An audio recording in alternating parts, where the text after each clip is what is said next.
उचित गुणधर्मों के उपयोग से निम्नलिखित का मान ज्ञात कीजिए। हमने कई सारे गुणधर्म पढ़ के आए हैं, तो उनमें से जो गुणधर्म इसमें लग रहा होगा उसी के आधार पर इसको क्या करना है, हल करना है। तो देखिए पहले इसमें क्वेश्चन दिया गया है, यहाँ आप ध्यान देंगे -2/3 गुणे 3/5 प्लस 5/2 -3/5 गुणे 1/6।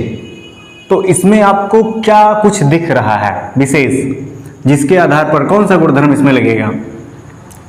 तो आप कुछ गौर करिए। जैसे हमने एक प्रॉपर्टी पढ़ के आया, हम लोग पढ़े हैं वितरण नियम, वो कैसा था। मान लेते हैं कि अगर दो संख्याएं ऐसे जुड़ रही हैं 5 + 7 और इसमें बाहर से किसी तीसरी संख्या का मल्टीप्लाई है, तो हम लोग इसको क्या किए थे, देखिए ऐसे ये दोनों संख्या जुड़ रही हैं, बाहर से किसी तीसरी संख्या का इसमें गुणा है, तो इसको हम लोग ऐसे लिख सकते हैं, कैसे 2 × 5 फिर प्लस 2 × 7। अब ध्यान दो, क्या इस तरह से कोई संख्या ऊपर नजर आ रहा है 2 × 5 प्लस 2 × 7 ऐसा। तो हाँ एक चीज नजर आ रहा है, देखिए जैसे यहाँ 3/5 यहाँ भी है, 3/5 यहाँ भी है ना। तो ये इसके साथ में है और यहाँ ये वाला इसके साथ में है। तो जैसे यहाँ इस फॉर्म में ये लिखा है, तो इस वाले को हम इस फॉर्म में अगर लिखना चाहें ऐसे, तो ये दो को बाहर ले जाएंगे, जो बाकी जो बच रहा है उसको एक साथ क्या कर लेंगे, ऑपरेट करेंगे, चाहे प्लस लगाएंगे या माइनस लगाएंगे। तो यहाँ प्लस है इसके बीच में, इसलिए हम इनको जोड़ लेंगे, इस तरह से हो जाएगा। तो इसी के आधार पर यहाँ देखिए, जैसे यहाँ हमारा 3/5 यहाँ भी है, 3/5 यहाँ भी है, लेकिन एक चीज और ध्यान दीजिए आप, यहाँ -3/5 है और यहाँ भी हमारा एक तरह से -3/5 ही है, क्योंकि इसका जब गुणा करेंगे तो रिजल्ट माइनस में ही आएगा। उसके आधार पर इसका माइनस समझो इसके पास है, ऐसे समझो कुछ। जैसे मान लीजिए हमारे पास हो -2 × 3, तो आंसर आ जाएगा -6। तो चाहे ये वाला माइनस हो या ये वाला माइनस हो, इसके आंसर पे कोई फर्क नहीं पड़ेगा। चाहे हम 2 × -3 करें तो भी -6 आएगा, या -2 × 3 करें तो भी -6 आएगा। तो इसलिए मान लेते हैं कि ये वाला माइनस इसके पास है, यानी दोनों में -3/5 है। तो हम क्या करेंगे, -3/5 को कर लेंगे बाहर, -3/5 आपका क्या आ गया, बाहर आ गया इधर। अब क्या बचा देखना, यहाँ से -3/5 गया तो ये वाला प्लस बन गया ना, 2/3 है ना, और ये मल्टीप्लाई में है, गुणे में है, तो इसको हमने मल्टीप्लाई में कर लिया, या चाहे तो आप ब्रैकेट में से कर सकते हैं।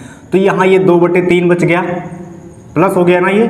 अब ध्यान दीजिए 1/6 का साइन भी क्या है, प्लस ही है, तो प्लस 1/6। अब इनके अलावा बचा क्या, 3/5 ये निकल गया, ये निकल गया। अब ये प्लस 5/2 बचा है, तो लास्ट में कर दीजिए आप प्लस 5/2। अब इसको कर लीजिए सॉल्व फटाफट, है ना। चलिए तो क्या करना, पहले यहाँ करेंगे 3 6 का एलसीएम ले लेंगे, 6 आ जाएगा, है ना। फिर 3 दूनी 6, 2 दूनी 4 प्लस 6 × 6 1 × 1। यहाँ से इसको लेकर चलते हैं 3/5 और प्लस 5/2। तो यहाँ हो गया 4 + 1 5/6। ये गुणे में है तो यहाँ ब्रैकेट खोल लेते हैं हम, -3/5 आ गया, और इधर है प्लस 5/2। ध्यान दिए, इसको कैंसिल कर लेंगे, क्योंकि क्रॉस में क्या होता है, ये कट जाता है। और यहाँ से 3 1 × 3 3 दूनी 6, ये 1 ये माइनस, यानी ये -1 है, और यहाँ क्या 1, तो 1 1 जा 1 करेंगे 1 हो जाएगा, और यहाँ 2, ये हो जाएगा -1/2, क्योंकि ये माइनस था। फिर प्लस 5/2। अब दोनों का हर बराबर है तो क्या हो जाएगा, हर आ जाएगा एक ही, यानी 2, है ना। इसे इक्वल करते चलना अपना ये लगा कर। चलिए तो ये 2 है, ये आ जाएगा -1 और प्लस 5, है ना। तो 5 + 5 और -1, तो 5 में से घट गया 4, ये हो गया 4/2। 4/2 का मतलब 2 दूनी 4। तो ये आपका आंसर आ गया 2। आपका क्वेश्चन नंबर 2 ये है, 2/5 गुणे -3/7 -1/6 गुणे 3/2 प्लस 1/14 गुणे 2/5।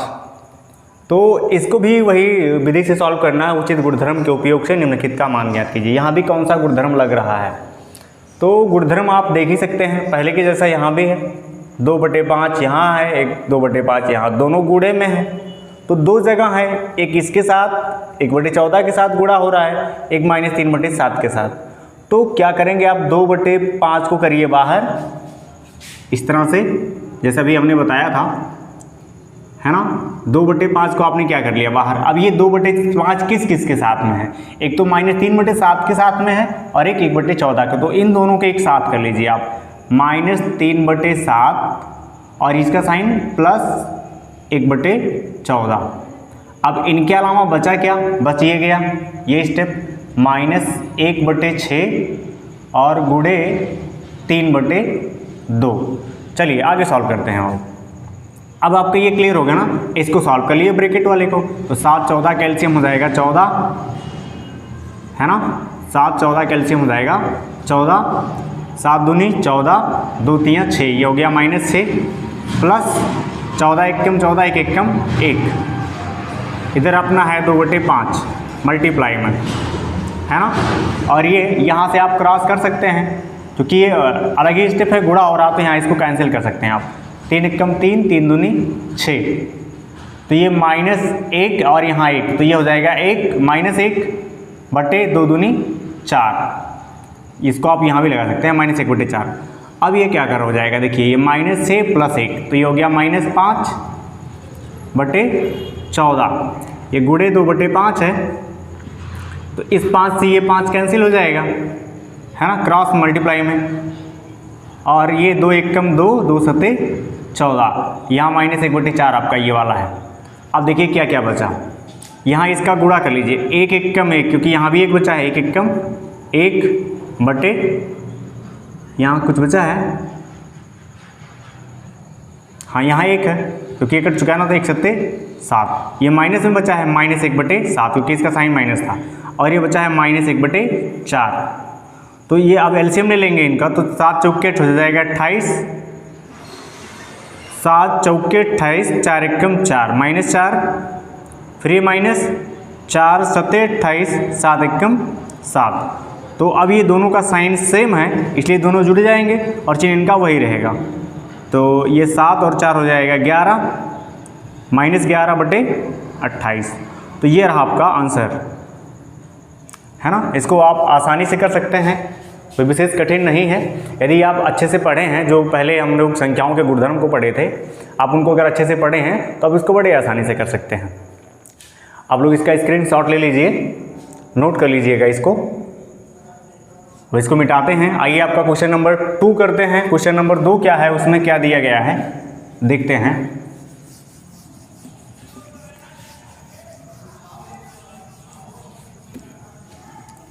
चलिए, क्वेश्चन नंबर 2 में दिया गया है, निम्नलिखित में से प्रत्येक के योज्य प्रतिलोम ज्ञात कीजिए।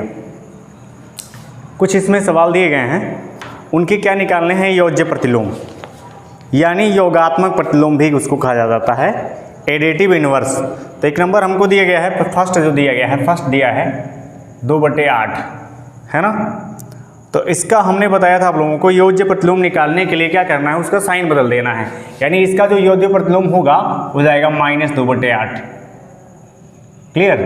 अगर कोई एक से एक दिया है -5/9, सेकेंड दिया है आपका -5/9, तो इसका क्या होगा, इसका भी -1 का मल्टीप्लाई कर दिए या माइनस का, तो ये हो जाए, इसका हो जाएगा योज्य प्रतिलोम 5/9।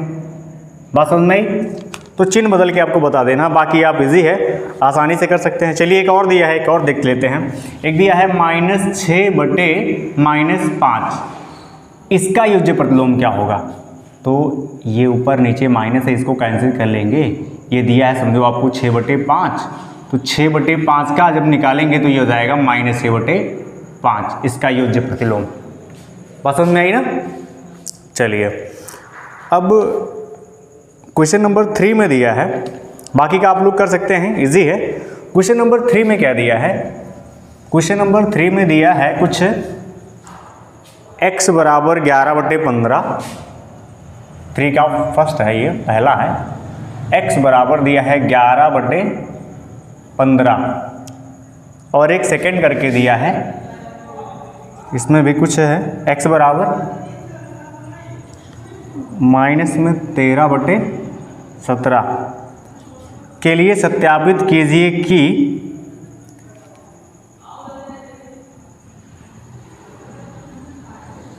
के लिए सत्यापित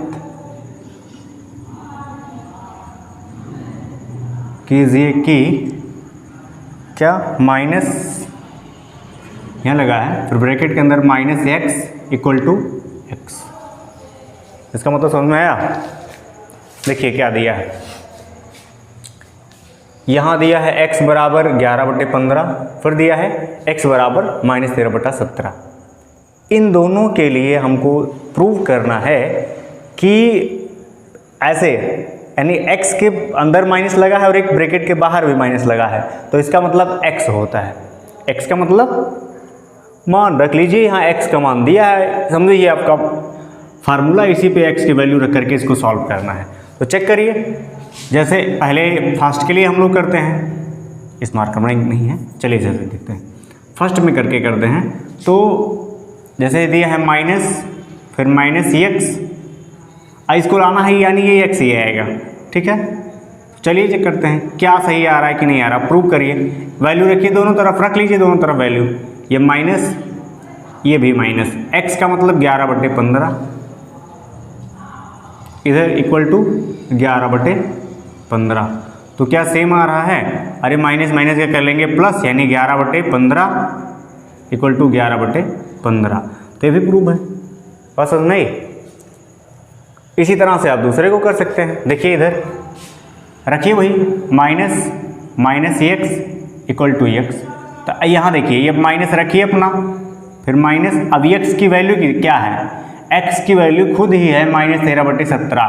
तो एक और कर लीजिए आप, इसको आप चाहे तो बड़ा ब्रैकेट बना सकते हैं, मझला वाला, -13/17 है ना, ये इस तरह से इक्वल टू x। अब ध्यान दीजिए, इस माइनस का मल्टीप्लाई कर लेंगे अंदर, तो ये प्लस हो जाएगा 13/17 है ना, ये वाला माइनस अभी बचा है, इक्वल टू, इधर भी मान रख लीजिए, क्या आ जाएगा -13/17। यही तो भाई x की वैल्यू है -13/17, ठीक है। अब ये माइनस का मल्टीप्लाई अंदर कर लेंगे, तो ये हो गया -13/17 इक्वल टू -13/17। सिंपल था, बात समझ में आ गई। अब बाकी कुछ क्वेश्चन नंबर 4 पे आते हैं।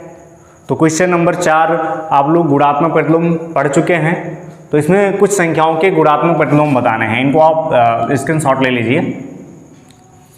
कुछ संख्याओं के गुणात्मक प्रतिलोम बताने हैं।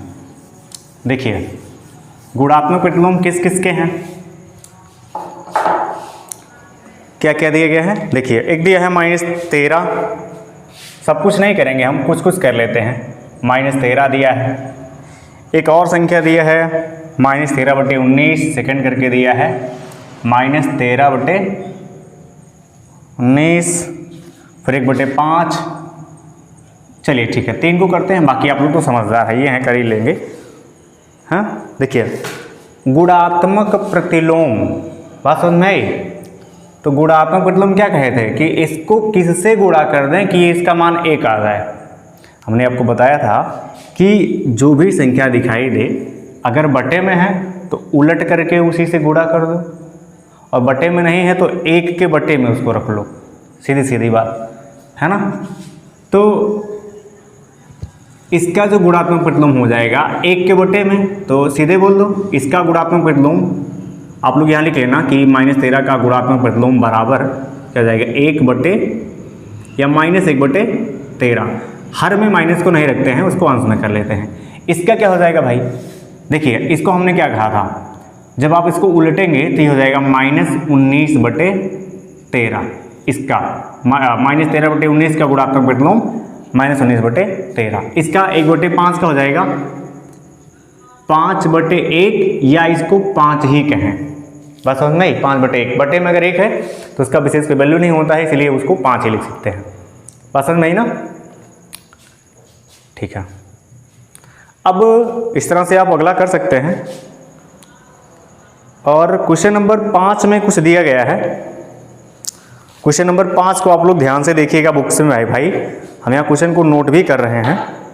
जैसे क्वेश्चन दिया गया है, इसमें बताना है कुछ, निम्नलिखित प्रत्येक में गुणन के अंतर्गत उपयोग किए गए गुणधर्म यानी गुण का नाम बताइए। तो गुणा किया गया, इसमें कौन कौन से गुण हैं? देखिए एक पहला दिया गया है, पहला जो क्वेश्चन दिया गया, ये 5वां है भाई। पहला दिया है -4/5 गुणे 1 बराबर 1 गुणे -4/5, फिर बराबर दे दिया है -4/5।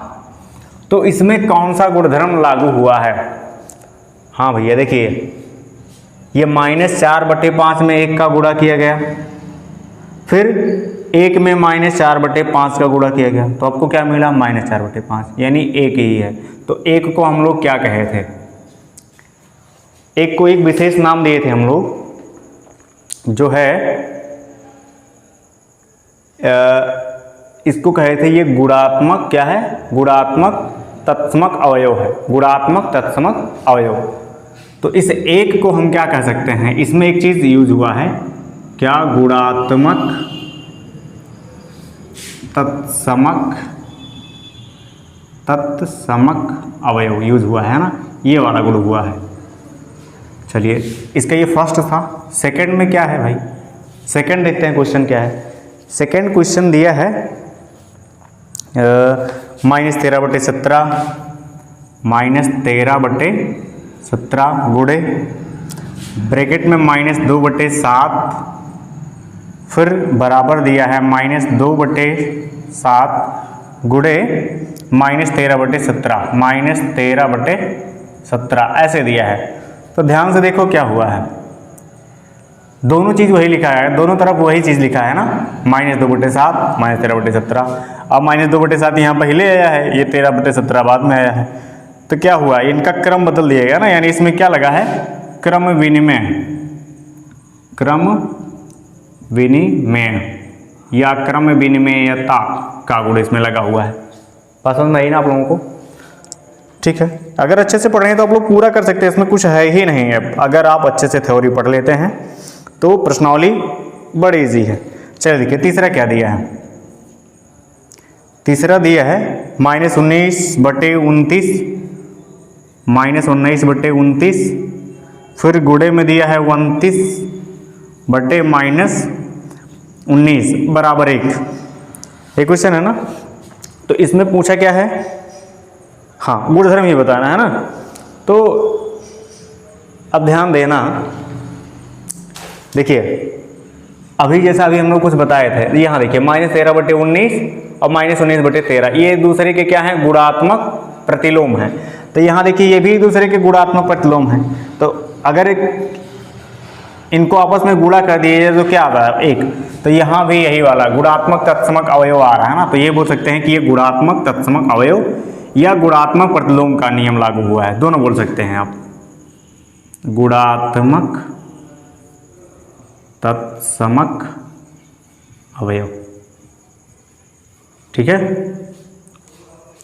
चलिए इस वीडियो में आप लोग इतना ही पढ़िए, और बाकी का जो क्वेश्चन बचे हुए हैं 6 से लेकर के 11 तक शायद, तो इसको आप लोग हम लोग अगले वीडियो में करेंगे। ओके।